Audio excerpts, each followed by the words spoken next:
The test is in 4 parts: Part 1, Part 2, Part 3, and Part 4. Now look at Part 1. Part 1. First, you have some time to look at questions 1 to 5.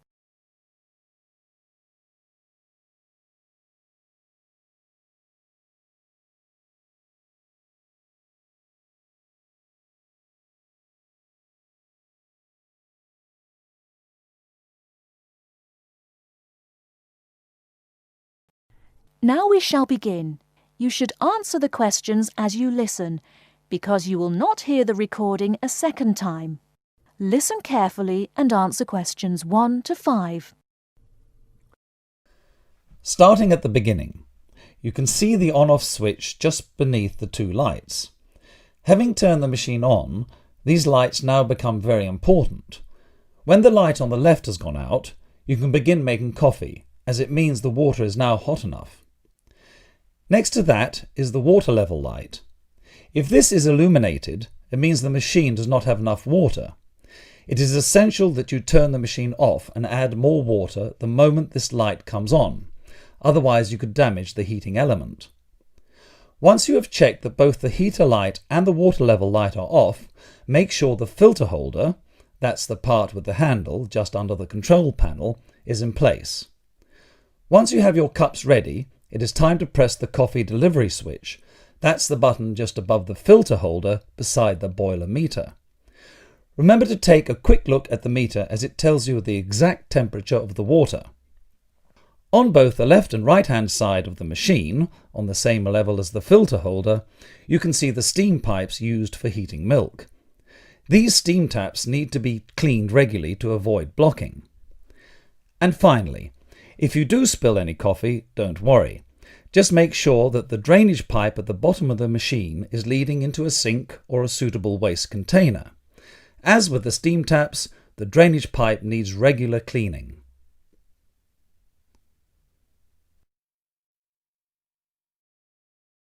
Before you hear the rest of the conversation, you have some time to look at questions 6 to 10.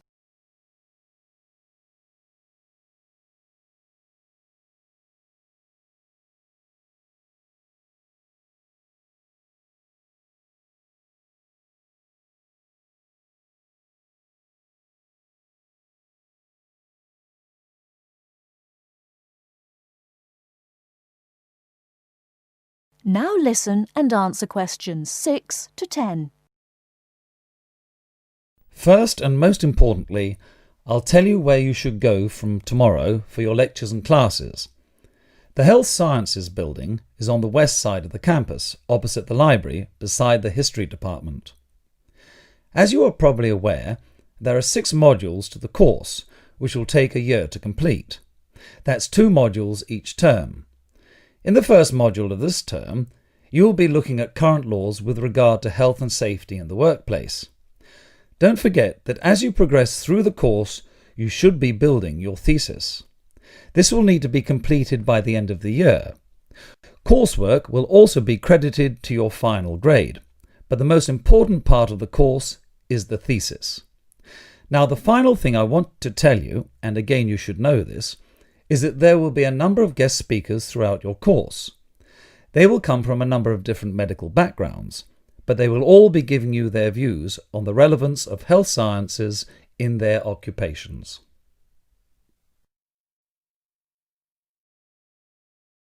That is the end of Part 1. You now have half a minute to check your answers.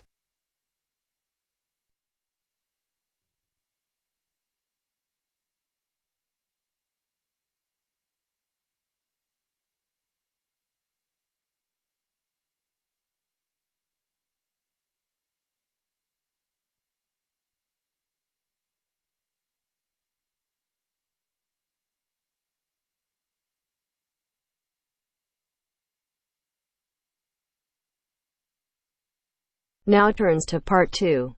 Part 2. You will hear a new student on a short summer course getting information from the college receptionist. First, you have some time to look at questions 11 to 15.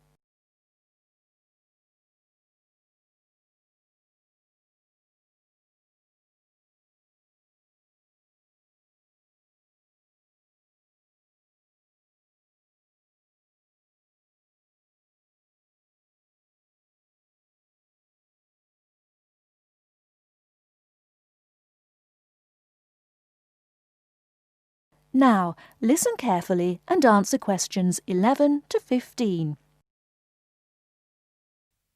Sorry to keep you waiting. OK, here's the information you need. On the first page, there's some info about the college, the facilities, the courses on offer, etc. Then, on these blue pages here, there's an outline of the social activities. You see there, OK? Yes. Now, this part of the booklet here, the yellow pages, that's the main program starting at 9 a.m. tomorrow. 9 a.m., okay.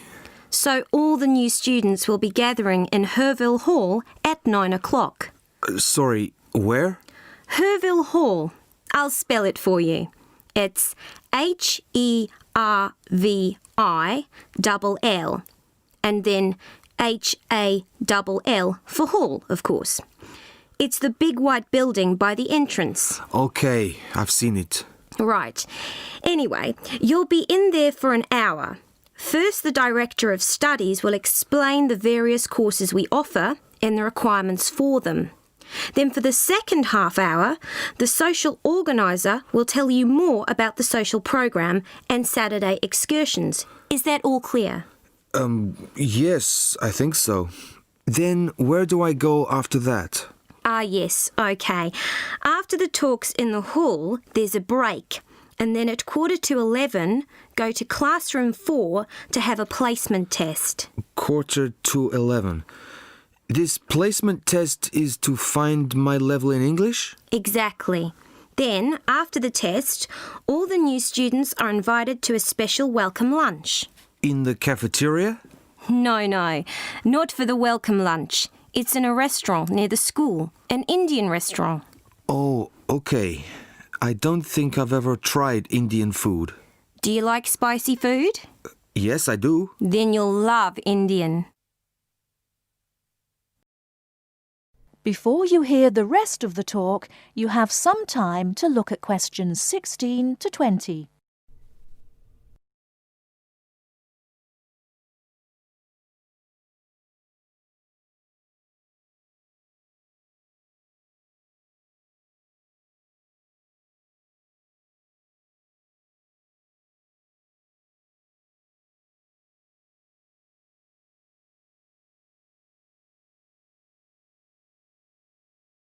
Now listen and answer questions 16 to 20.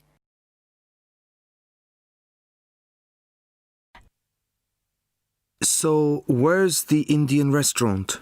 Don't worry, it's really easy to find. Have you got that map I gave you? This one? Yes, that's it. See here, the main entrance to the school? Yes? Well, don't go out of there. There's a smaller entrance here, round the back. Oh, yes, I see. OK, so you go out of there, past the phone box, and then turn right into this road here, the one that goes along the side of the park. You'll see a supermarket on the left, and then it's just after that on the right. It's quite a big place. You can't miss it. Okay. And one more thing. Is there a post office near here? Post office? Oh, yes, of course. Just the other side of the park. Go through the middle of the park, and it's there by the park entrance. Thanks a lot. You're welcome. Oh, there's a good cafe near here too. Very popular with the students. Just there.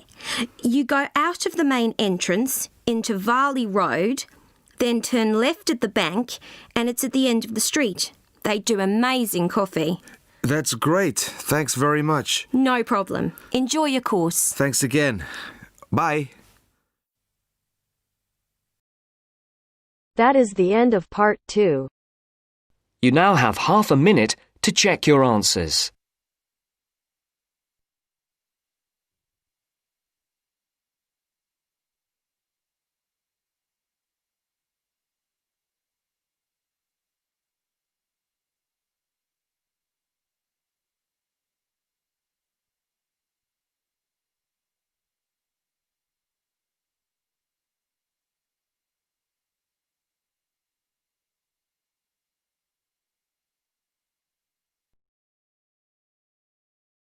Now turns to Part 3.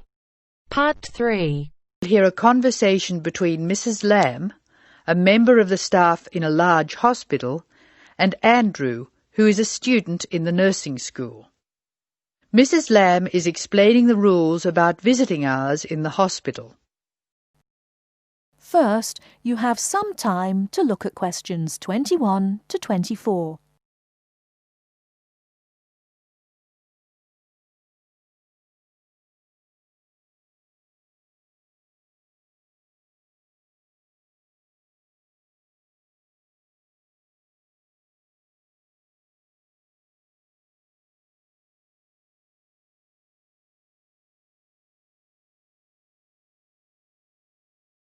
Now, listen carefully and answer questions 21 to 24. Hello, Andrew. I believe you want to know about visiting hours. Yes, I do, Mrs. Lamb. I have to fill this form out, and I'd like to have some idea why the different parts of the hospital have different times for visiting. I see. Well, let's start with an obvious one. Intensive care.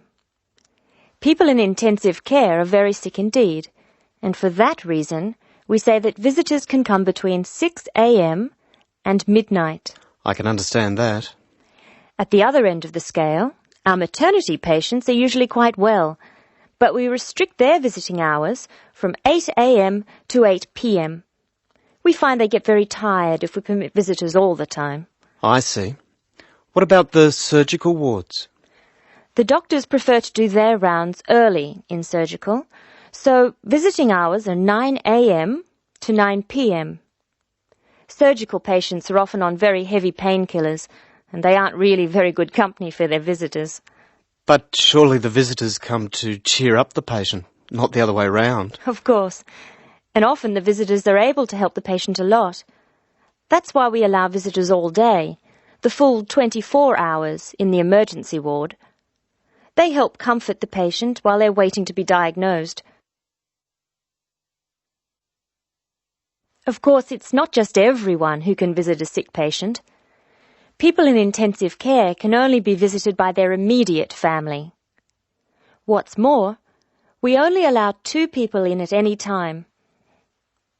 We let children of the immediate family in to visit people in intensive care, but we don't like to do it. It's very hard on the children, and it may distress the patient. However, if the patient asks for the child, and the family agrees, that's okay. What about children in maternity? Of course we let them in. They're very pleased to see their mothers. The rule in maternity is everyone may visit, up to 6 people at a time. The maternity ward is quite sociable after all. The surgical ward must be different. It is indeed.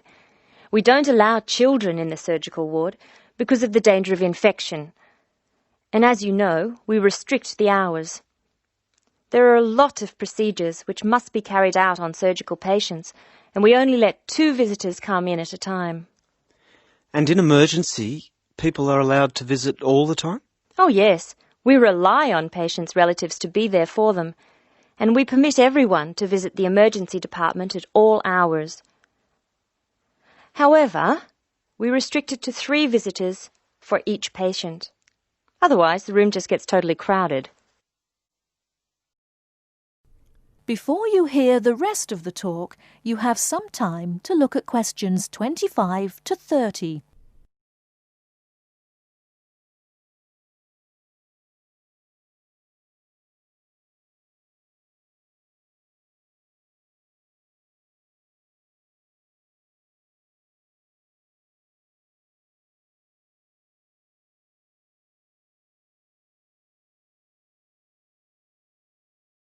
Now listen and answer questions 25 to 30.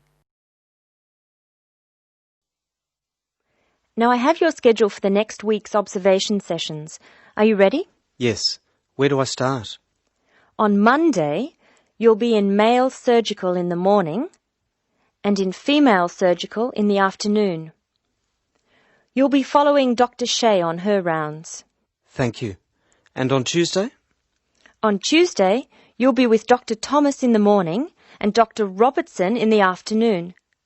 No, that can't be right. You're with Dr. Thomas in the afternoon and Dr. Robertson in the morning. Do I ever get to see Dr. Kim? Yes, you'll be with Dr. Kim on Thursday and Friday. She'll take you through the children's ward and through our new teenage ward for 12 to 15-year-olds. Great. I've read a lot about that new ward. Will I see the schoolroom? Maybe another time. And what will I do on Wednesday? On Wednesday, you'll join the other students for lectures. You'll be in the Redmore lecture room between 8 and 10 a.m. and later between 2 and 3 p.m. Thank you. Do you know how big my class is? The intake this term is 200 first-year students. I'm pleased to say about 1/3 are men, which is good. Nursing used to be an almost entirely female occupation. I know. My father trained as a nurse, and he was considered very unusual. Is he still working as a nurse? Yes, he's working in a hospital in the country. I guess I just wanted to follow his example. That is the end of part 3. You now have half a minute to check your answers.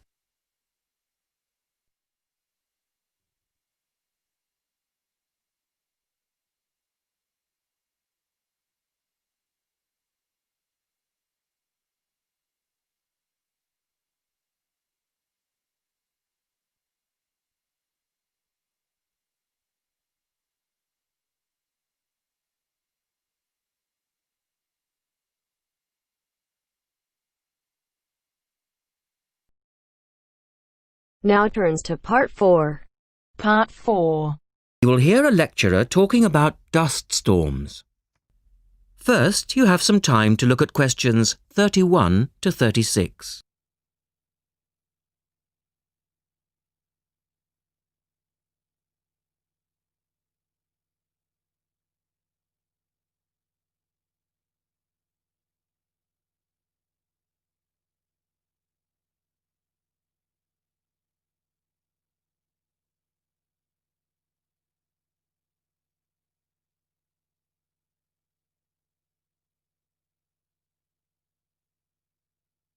Now listen carefully and answer questions 31 to 36. In the last lecture, we looked at the adverse effects of desert dust on global climate. Today, we're going to examine more closely what causes dust storms and what other effects they can have. As you know, dust storms have always been a feature of desert climates, but what we want to focus on today is the extent to which human activity is causing them. And it's this trend that I want to look at, because it has wide-ranging implications. So, what are these human activities? Well, there are two main types that affect the wind erosion process, and thus the frequency of dust storms. There are activities that break up naturally wind-resistant surfaces, such as off-road vehicle use and construction. And there are those that remove protective vegetation cover from soils, for example, mainly farming and drainage. In many cases, the two effects occur simultaneously, which adds to the problem. Let's look at some real examples and see what I'm talking about. Perhaps the best-known example of agricultural impact on desert dust is the creation of the USA's Dust Bowl in the 1930s. The dramatic rise in the number of dust storms during the latter part of that decade was the result of farmers mismanaging their land. In fact, choking dust storms became so commonplace that the decade became known as the Dirty 30s. Researchers observed a similar but more prolonged increase in dustiness in West Africa between the 1960s and the 1980s, when the frequency of the storms rose to 80 a year, and the dust was so thick that visibility was reduced to 1,000 meters. This was a hazard to pilots and road users. In places like Arizona, the most dangerous dust clouds are those generated by dry thunderstorms. Here, this type of storm is so common that the problem inspired officials to develop an alert system to warn people of oncoming thunderstorms. When this dust is deposited, it causes all sorts of problems for machine operators. It can penetrate the smallest nooks and crannies and play havoc with the way things operate because most of the dust is made up of quartz, which is very hard. Another example. The concentration of dust originating from the Sahara has risen steadily since the mid-1960s. This increase in wind erosion has coincided with a prolonged drought, which has gripped the Sahara's southern fringe. Drought is commonly associated with an increase in dust-raising activity, but it's actually caused by low rainfall, which results in vegetation dying off. In the second part, the speaker talks about the drying up of the Aral Sea. Look at questions 37 to 40 and complete the flowchart.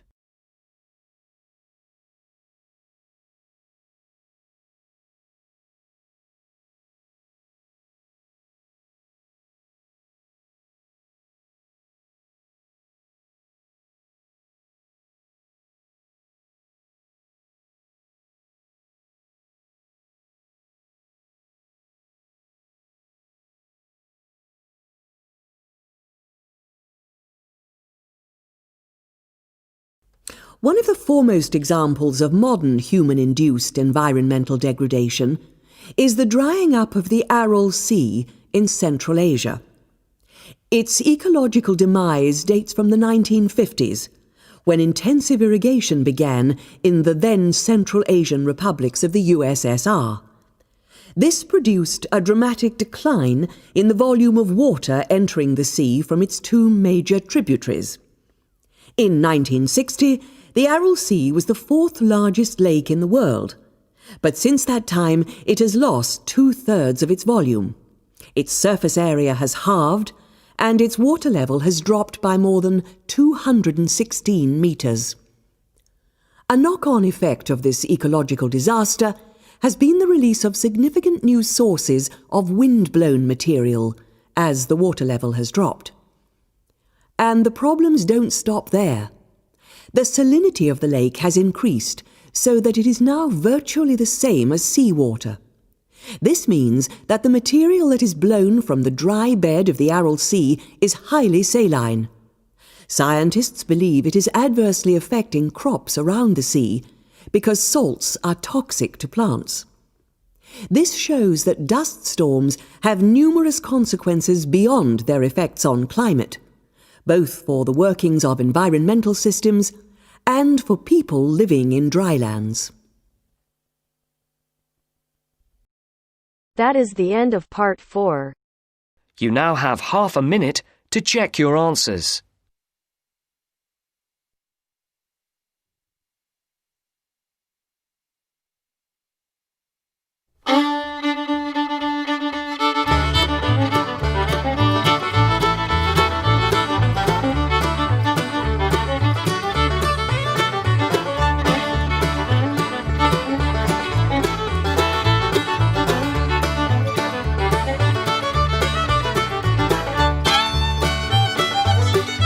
That is the end of the test.